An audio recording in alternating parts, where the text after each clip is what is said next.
Spellforce 3 is the unique blend between RPG and RTS mechanics. We do not identify ourselves as either an RTS or an RPG. We are really the blend between the two. This is our main pillar, this is the main thing we aim for with every design decision we make, and this is of utmost importance for us. In previous demos, we've shown a lot of our base management, worker management, resource management mechanics.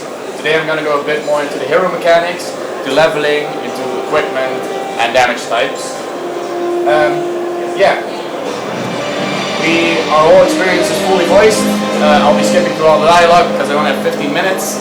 5 minutes before I stop, I'm going to shout to you guys if you have any questions, do it now, and else I'll just keep on talking. So I start off with two of my heroes. I have a warrior and an archer with me, so depends on flinch. And one of the cool things we want to do in Spellforce is give you worlds to explore. So for example, we have a huge map right now, and I can freely explore these with my heroes and my armies. Exploration will also be rewarded. In the demo this is done purely through loot, but in later parts of the real game you will actually get side quests, maybe whole new areas to explore, whole new ways to get your army together, new units, etc. I can equip my party with most of the loot I find. Loot is based on your attributes. You don't have a level requirement, but you have an attribute requirement. The attribute and ability system I'll go into further down the road. So as you see, if I equip him with a shield, he will actually wear a shield. This is true not only for the heroes, but also for my units. If my units are upgraded, my units are visually upgraded as well. So I'm now going to run in with my warrior to make sure that my archer will not be attacked by the enemies I'm going to attack. One of the cool things about our combat is that we have three major things that it revolves around. The first thing are hero abilities. You can see that we're currently level 1 and we only have one ability. So I can use my whirlwind attack, which actually is an AoE ability for my warrior. And my archer has a first aid ability in which he actually has to come in close to the warrior to heal him. So that makes it a bit dangerous. The other great thing about our combat is the resistance system. Each unit and hero and weapon, I should say, do a specific type of damage. And units can actually have resistances to these types of damage. So you really have to think about how you build up your army and how you equip your heroes for the right job. So you have to have the right tools for the right job. You'll have a total of 4 active heroes at a time, so the party will consist of 4 of them.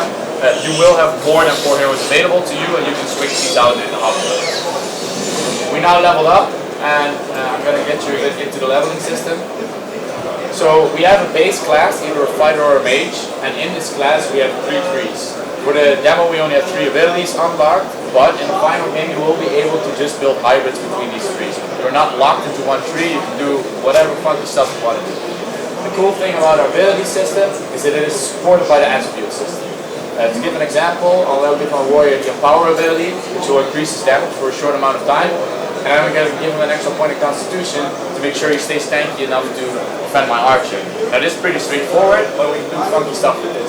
For example, if I go into my archer, I can give him an armor piercing ability, and then instead of giving him dexterity, which will just up his right click power, I can give him willpower, which will give him more mana, so I can use his abilities more often. And you gotta imagine if I now also have paladinry unlocked, and I gotta heal as well, I get this really ability-driven archer that actually is more of a utility hero than just a right-clicking damage tool.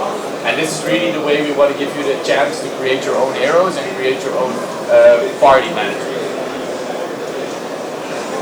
So I'm now going to loot a halberd, which I will equip Sentenza with. Then he will do thrust damage instead of slashing damage. And then we're going to fight a spider who's actually very resistant against slash damage, so this is why we need the halberd. We're going to attack the spider first with my slash, so you'll see that unless I do a crit, my damage will be very minimal, and as soon as I equip the halberd, my damage will greatly increase. So just like damage types, the actual hero abilities aren't limited to just your heroes. Your units are also have benefits from them. So for example, if I have Empowerment level 2, it will become an AoE ability that will also buff all the units around me. We also have another cool thing, which is the corpse explosion. We can use this in a really creative way. For example, we send in a bunch of really cheap units, they all attack the enemy, then they all die, then we all explode them because it's cool, and we do a last survival while they're there. So we really want you to have the ability to do creative things with the combat, managing both the abilities and the army. So here's a big spider. So the whole interface is completely placeholder. At the moment you actually have to click the spider to see the resistances. Of course this will change, but I'm going to attack him with my warrior. There we go. You see that my damage is next to nothing. Now if I equip my halberd, my damage increases. This also translates over to my abilities. My whirlwind attack also does now crush damage instead of the slash damage previously. So it's really important that you take a tactical approach to combat. You can't just spam one unit, run into the enemy and hope you will win. It will probably not happen. You really have to think tactical about how you approach combat. The third thing we have is in our combat system is the status effects, as we like to call them. The status effects is a buffing and debuffing system. A good example of this is we have a spider boss in here that actually debuffs one of your heroes, then he spawns smaller spiders. These smaller spiders do increased damage against the debuffed hero.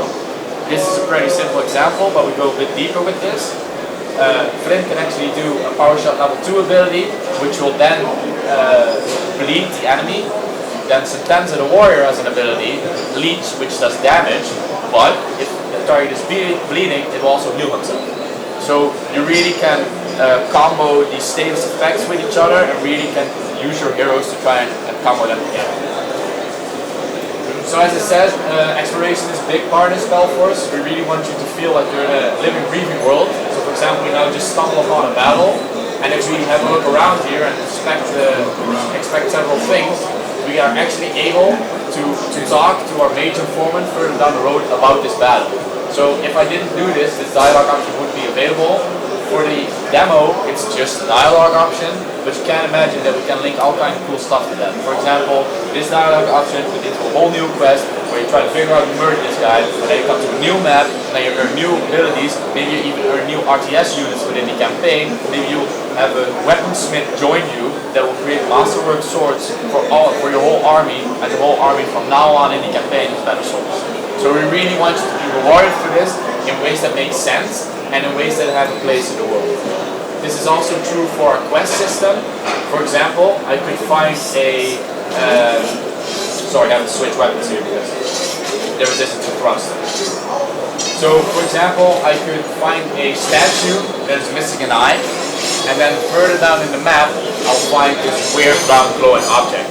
Now that won't be a quest log telling me like, hey, you remember that statue back there? You should probably go there and it's in the eye. No, it's really up to you. You have to do this puzzle, you did this exploration, you have to figure out, alright, so I got this round glowing thing, I got this guy missing an eye, maybe I should go back and try and shove it in. And things like this get you rewarded. And the rewards aren't just items that say like, yeah, you now got +3 strength. No, we want to give cool items. Give items that have a lore behind them, a story behind them, and it took you a whole journey to get them, so they have to be awesome. One of the awesome things we want to give you, for example, is an ability on the weapon that is linked to the lore. For example, the Renegade God, actually, one of the Renegade Gods infused the weapon with his power, and then on hit there is a chance that our corpse around this unit explodes on me. So we really want cool stuff like that to happen.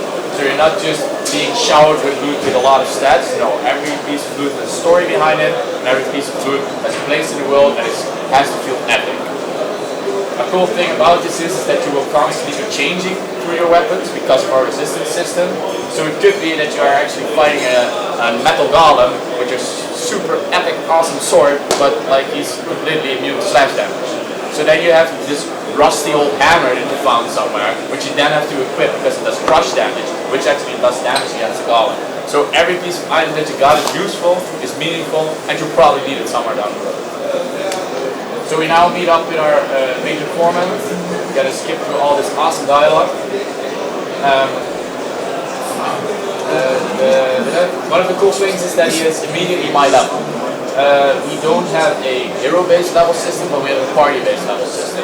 This means if you finally find that one guy that you find so epic in the campaign, you can immediately add him to your party and use him. You don't have to go back 3 maps and get to grind out a lot of units before he's finally useful to you. No, he's immediately your level and immediately useful. find it's very important for the sense of not interrupting your game experience, not having a feeling like you have to do a drag to get any further.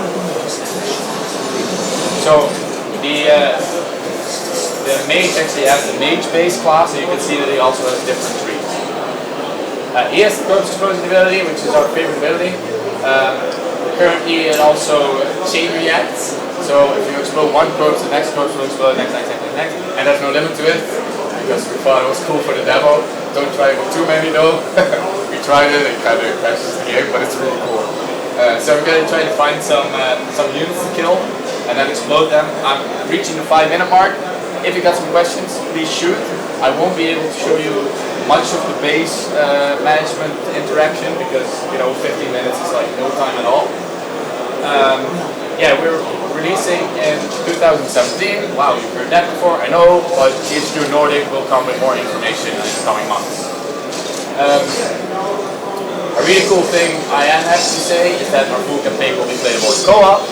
The details of this will not, we haven't fully figured out yet. We know that it's going to be there, we don't know in what form. The one form we did exclude is the drop-in, drop-out mechanics, purely because it doesn't fit our game.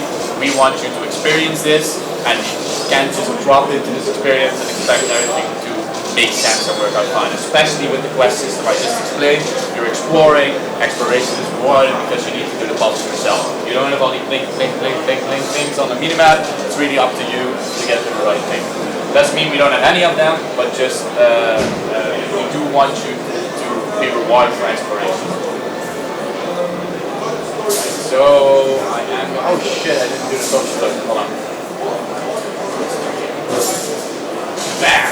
So that actually does AOE damage. It's really cool. Sorry, it's just.